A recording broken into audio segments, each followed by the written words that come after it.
Guns make a difference. But our homicide rate for stabbings and bludgeonings and beatings, okay, anything but guns, is higher than the murder rate overall for many other countries.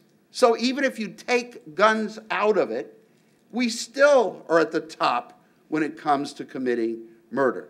Our rate is much higher than most others, even without the guns. Income inequality and poverty. Here's one that a lot of people just don't see as connected.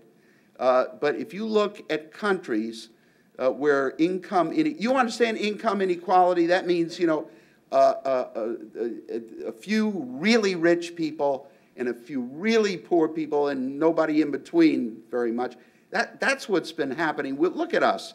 We're not as bad as Russia or Mexico, but we're really up there. There's no question about it. Our level of income inequality, we have a shrinking middle class.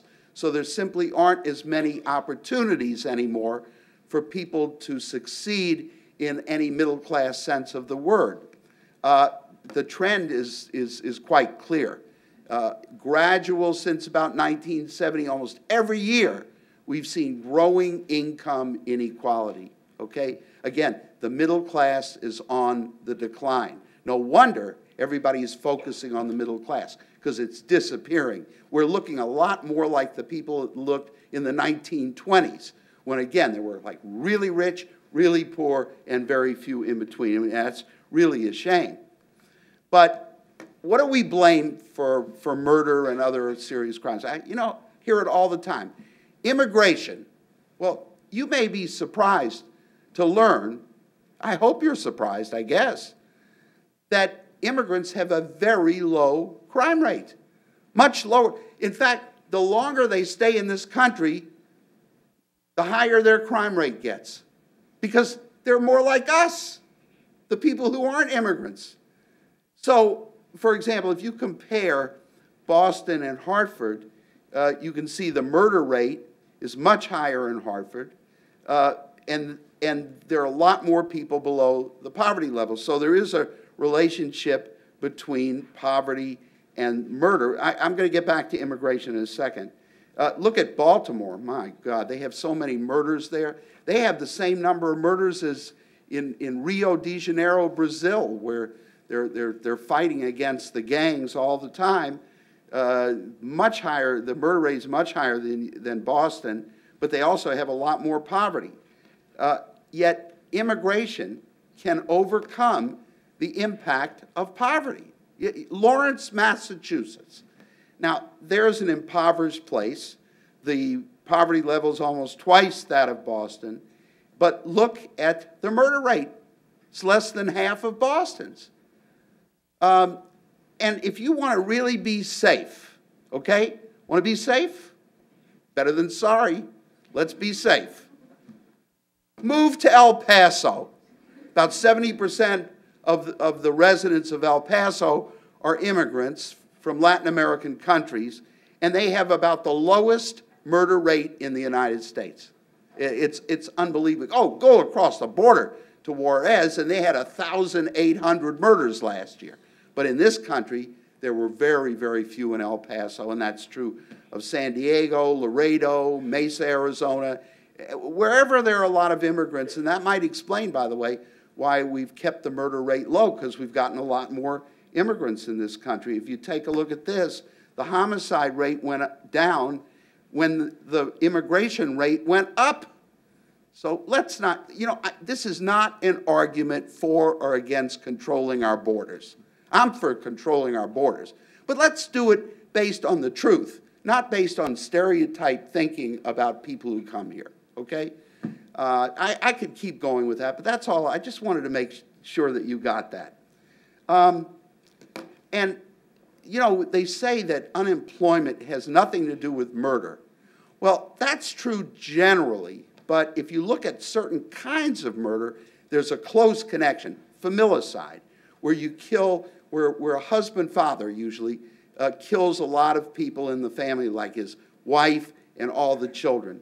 There is a close relationship between the unemployment rate and these familicides, or family murders, or family annihilations, over the period between 1976 and 2007.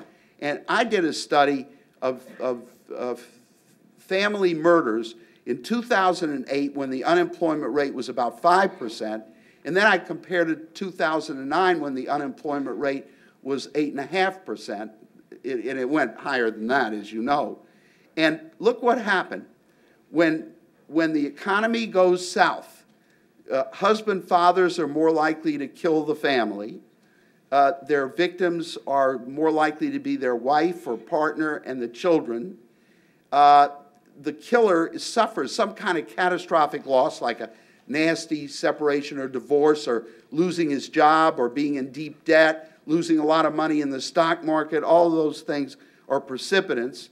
The attack is premeditated and selective, usually doesn't go after strangers. He just goes after his family members, period. If there's someone around who's not in his family, he'll walk around them. He's not interested in them. He blames his family, or he wants to protect his family. And that's an interesting thing that people never think about. Usually the killer, the husband, father, will commit suicide. But first, he wants to protect his children. And so in this perverse way of thinking, he decides he doesn't want his children to grow up with strangers as parents. He doesn't want them to suffer the stigma of his own suicide murder. And he feels that life here is so miserable that they'll all be better off reuniting in the hereafter. You follow? So you find a lot more of these kind of weird altruistic kinds of murder-suicides now that the unemployment rate is very high. And almost every day, if you look at the news, you'll find one.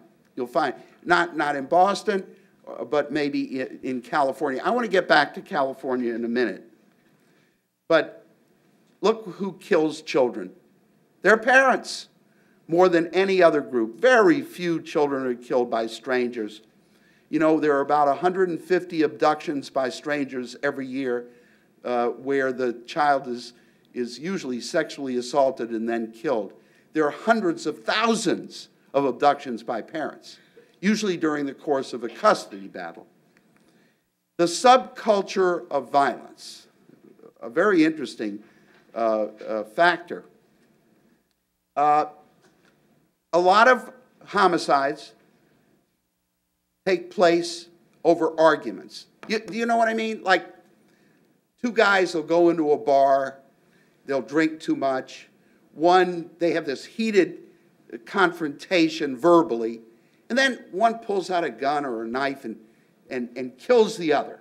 It escalates from verbal to physical. And we're used to seeing these all the time. They're spontaneous, impulsive, they're not planned, they're not premeditated, they're really manslaughter, not murder at all, by the way. These are the most typical kinds of homicides that happen because somebody loses his temper. It can happen between a husband and wife as well in the kitchen. One pulls out a knife from the kitchen drawer and stabs to death the other. So these kinds of arguments have always been factors in explaining homicides. But if you look at where these murders happen, they happen in the Deep South. Okay? Take a look. The darker the color, the larger the number of murders. Okay? Look where they happen. They happen mostly in the Deep South. Almost all of these Deep South states. You know why? This is part of the subculture of violence, where people carry guns, and they, in order to protect their dignity, their honor, over a slight, a challenge, even verbal challenge, they open fire. Not only is violence accepted, it's approved. It's almost demanded. Have you ever heard of the term dissed? He dissed me. That's where it comes from, okay? You never heard that term 20 years ago. Now it's a very important term. Before, 20 years ago, people might have been killed over a leather jacket. Now it's over a challenge to masculinity, to dignity, to honor.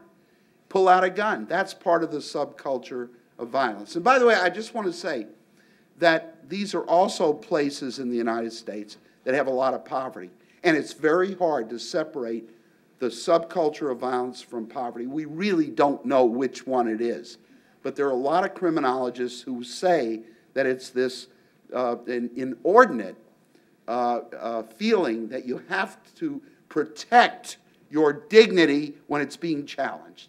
And you do it through the barrel of a gun. And that's why the homicide rate is so high in the Deep South, especially in the rural Deep South.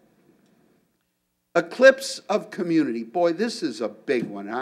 I feel it myself a lot. I really do. And I'll bet you that some of you feel it as well. Look at where mass murders happen, okay? Look, take a look at this. They don't happen in the Deep South. Is that shocking? I just told you that murders disproportionately occurred in Deep South states, like Mississippi, Louisiana, and so on. But they get almost no mass murders. You see, mass murders aren't spontaneous. They're not impulsive. People don't commit mass murders after being dissed. No, they're premeditated, they're selective, they're more like the ones that I've talked to you about when I talked about family annihilations. But they can also be murders of strangers in a shopping mall. They can be murders of the boss and all the employees at work. There are all kinds of mass murders. Look where they happen disproportionately. California, Alaska, Texas, Oklahoma, Illinois, New York State. These are all states that have a lot of strangers. You know, California, anybody here from California? Okay, this is an underhanded compliment, I have to tell you, because California is so attractive, it attracts a lot of weird people. Do you understand why? It's attractive, and therefore, everybody goes there. Go west, young man and young woman. You know, it's a last resort, a new beginning. Have you ever heard that California has a laid-back lifestyle? Well, they don't get up. This is the problem. They have so many weird crimes there. They have so many serial killers, they give them numbers. Skid Row Slasher 1, Skid Row Slasher 2, Skid Row Slasher 3. When I'm looking for examples of serial murder, mass murder, hate crimes, I just Google it and I put in California, and they all come up. It's unbelievable how many happen in California. And that's because very few people were born and raised in California. They're all from Boston. You know, they've left Boston, they've lost their jobs, and they decide they're going to go west 3,000 miles. They get to California, find out the unemployment rate's no better there. In fact, it's worse. And then they open fire. The reason is that they don't have their support systems in place. They don't have their family and friends to get them through the bad times. They don't have anyone to get them through tough situations. They don't have anyone to encourage them and support them. And you know, the really sad thing about this is that we're looking more and more like California. Have you noticed that? I mean, I don't want to go into this in deep. There was one guy at Harvard who wrote a book called Bowling Alone. And he meant that literally. Nowadays, people bowl by themselves. 20, 30 years ago, they would bowl in groups.